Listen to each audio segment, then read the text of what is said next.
About 500,000 people around the country are getting ready for an anti-gun violence rally in Washington, D.C. tomorrow. Students who survived last month's school shooting in Parkland organized this event.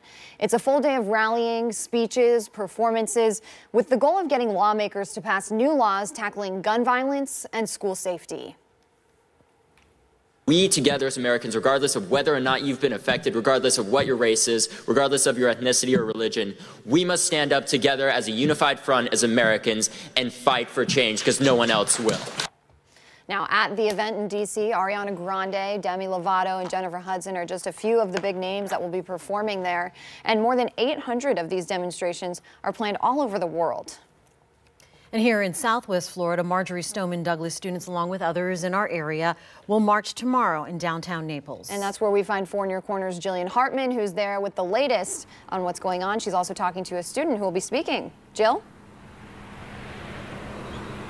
Well, the single purpose of this march is to make a change. And right now we are outside of Palmetto Ridge High School, where I spoke with some students who are participating in the march. And one student I just wrapped up an interview with, Caitlin Socklet. She says she lost 2 friends in the Parkland shooting, and she hopes tomorrow inspires change. Now, Collier County Students for Change, a group founded by local students after the Parkland shooting, organized this march in Naples. We're told some Marjorie Stoneman Douglas students will also be participating in the march. It begins at 8:30 tomorrow at Collier Park. That's located on the 700 block of 8th Avenue South. According to the Collier Democratic Party, the Naples mayor, Bill Barnett, and former Stoneman Douglas principal, Mike Kinghorn, will give a speech during the rally that will take place right after the march at 9:45. Now, local students will also be giving speeches and will write postcards to politicians demanding that action needs to be taken towards stricter gun laws.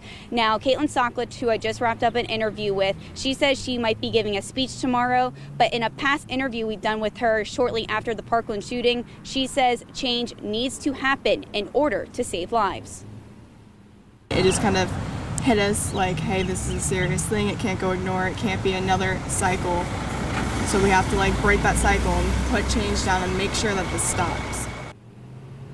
Now, teachers, parents, local leaders will also be partaking in the march tomorrow. It starts at 9 a.m. It starts and ends at Collier Park in downtown Naples. Everyone is welcome. Everyone's welcome to make signs and voice their opinions. Organizers just ask for people to wear orange or wear a social justice t-shirt that shows solidarity towards the cause. And coming up in the next 30 minutes, we will be sharing that interview we just had with Caitlin Socklet on how she hopes to inspire change.